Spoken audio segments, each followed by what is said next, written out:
I headed out for Rockport Sunday afternoon, and while it was hard to pass the trio of Greats and Lockhart, duty called down by the bay. When I arrived at Hatfield's in Rockport, owner Kenny Hatfield was quick to show off his pit, the Big Nasty, and some personal video of him ripping the beast from a restaurant he once owned with former business partners. They like to have fun at Hatfield's. It's a family joint where Kenny's daughters work, and you can see that sense of fun on the poem painted on the back wall of the restaurant. Hatfield's eyes got big when he told me about his rub.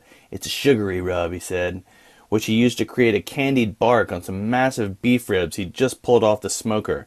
And his sauce, created by his 14-year-old daughter Madison, gave a tangy lacquer to some tender pork ribs. After dinner, it was a quick ride down to the water, where I stayed at the Lighthouse Inn at Aransas Bay, home to one of the nicest front desk folks I've ever met, and a beautiful sunset. Monday morning was a good reminder that barbecue hours are set in smoke. Avuncular owner Lewis McMillan of McMillan's Barbecue spent all day Sunday cooking for Texas Revolutionary War reenactors, so he took Monday off.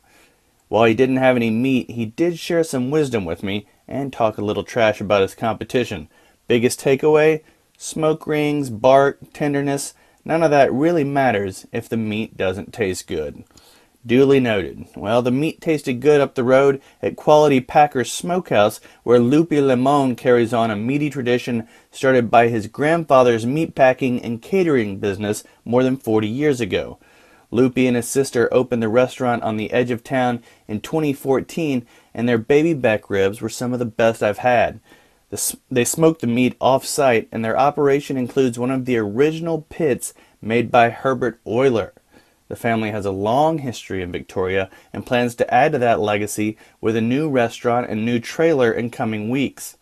The family legacies continued at City Meat Market in Schulenburg, where Lucas Smirkovsky recently returned to run the family business his grandfather started in 1944.